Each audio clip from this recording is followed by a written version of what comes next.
Hello, my name is Caleb Klonowski, and I will be presenting our findings from the DP3 report on behalf of Team 9. And the topics that we will be discussing in this video will include some of the findings from the first two reports, including things like the mission statement and the customer needs and customer profile, but we're also going to look at the details of our functional decomposition and how we generated our concepts and selected the one we're going to proceed with. We're also going to go over our design and manufacturing plan for this product and how we got our final prototype. Team 9 is proposing a product called the Goutte automatic plant watering system, and the goal of this project is to create a low budget and non-invasive device that automatically feeds water to houseplants. A key business goal is to make this product as affordable as possible so it can have a wider reach. And we really want this device to encourage college students and whoever uses the device to take up a more environmentally friendly lifestyle. And as I just mentioned, this is going to be targeted mainly to college students, which I'm going to talk about more in the following slide.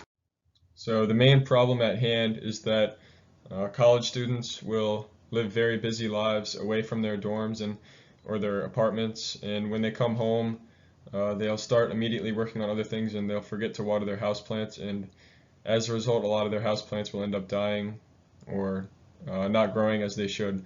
So our solution to this is to make the automatic plant watering device. And the reason we're targeting this group of people is because they're busy individuals who spend a lot of time away from home. College students are very active and are often stuck on campus doing work, taking tests, and participating in their clubs. And as an example, we can look at one individual who we targeted for this named LaShawn. He gets to campus early in the morning and attends his classes, and then is a part of design teams in the afternoon. And he said himself that when he gets home, he'll just immediately start working on other things, and he'll forget to water his houseplants, and that's been a major problem for him. So people like him is an area that we're able to move into with this product. Our team conducted several customer interviews on things that they would value in a product like this, and obviously with an automatic plant watering device you would want the system to be autonomous. So a major goal of this product is to minimize user interaction. Another important thing for college students in particular is portability, since many college students move locations and residences after 1 year. For example, freshmen live on campus for only 1 year. Another important thing for the plant's sake is that the device should have customizable settings, because every plant is a different size or species and their needs vary. The team also constructed a QFD table to relate the customer needs to our required specifications, and in doing so we were able to weigh out which specifications would best accomplish our customer needs. From the previous list of specifications, we were able to brainstorm a system level design and think about the 4 sub-functions that would feed into that design, and they are as follows. First of which is a receiving user input. Next is receiving energy, i.e. the power source.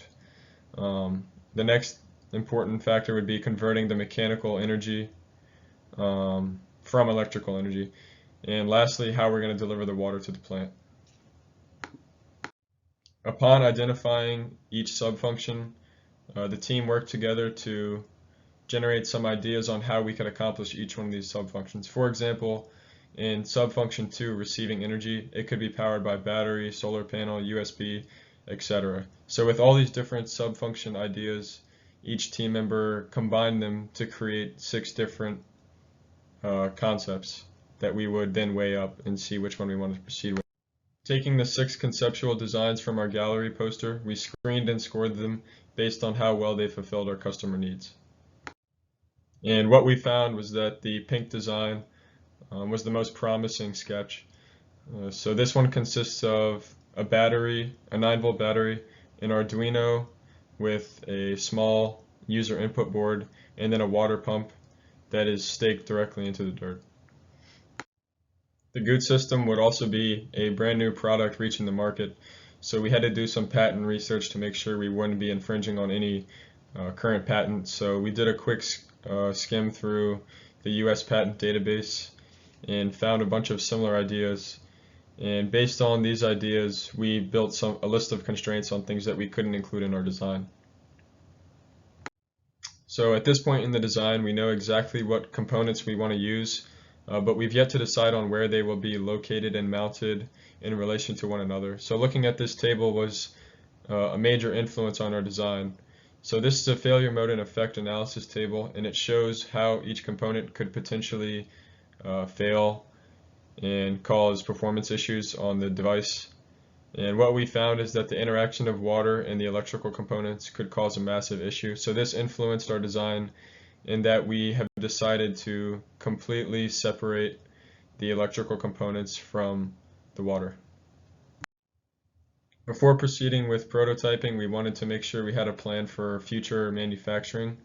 So again, our prototype here uses Arduino and 3D printing, but in an actual manufacturing of this product, it would most likely be outsourced to a contractor to have small microchips pre-made that are a lot more space efficient and cost effective. And the same goes with the material choice. We would likely use injection molding instead of 3D printing.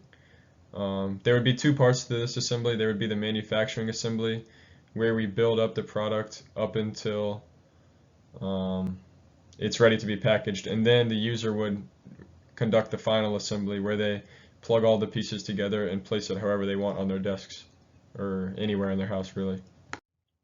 Obviously, with any product, you would want it to be profitable, which means having lower manufacturing cost than you sell for. So it's important to keep track of the materials we would be using to construct these products. And this does not include any labor, but the cost of each unit would be $12.74. And this was all estimated based on manufacturing and buying in bulk.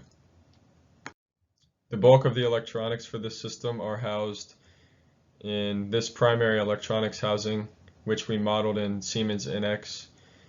And the only other component that we modeled was the dirt stake that the tube connects into, and this is the part that interacts with the plant and allows the tube to, directly feed into the plant. And this is our final prototype of the system, and here you can see the 3D printed CAD model that I showed on the slide before, and inside we have the Arduino microcontroller with a breadboard and wiring, and it's all powered by a 9-volt battery. So this is an independent power source, meaning it's portable. And on the side would be LED buttons where you can change the setting on how much water you deliver to the plant. And you have a pump wire exiting this electronics housing and entering the water storage where the pump is down here and the water submerged. And whenever the Arduino timer ticks, it'll communicate with this pump and send water into the plant. And you can't see it, but the stake is stuck here in some dirt. And it works on a time cycle independently. And once you hook up the battery, it will start the time cycle. So the battery is the power button, essentially. And if you were to purchase this product, you would get three things in the package. You would get first the electronics unit, which is made out of plastic, and the lid can be removed without any tools. And you would also get 6 feet of clear tubing that you can cut up and use however you want. And you would also get the dirt stake with the tube mount. And the motor comes pre-connected with the electronics, and replacement motors could be sold online. So this was our first functional prototype, so there's obviously a lot of things we could have improved on. The first of which, we have this hole on the top of the system right here that we designed for the pump wire to leave out of. But the problem there is when you lift the lid, the wire is still wound through that hole, so it makes it difficult to deal with. So what we would do is probably run the wire through this hole instead, and then put another hole for a button somewhere. Another issue was that we don't think that 3 presets would be enough for all the different types of plants that our customers could have. So a future iteration would have some sort of digital display that you can switch the runtime and the delay time. Some other things that would be changed are we wouldn't use Arduino, like I mentioned, and we also wouldn't 3D print. And as a result of not using Arduino, we could probably downsize the size of this case.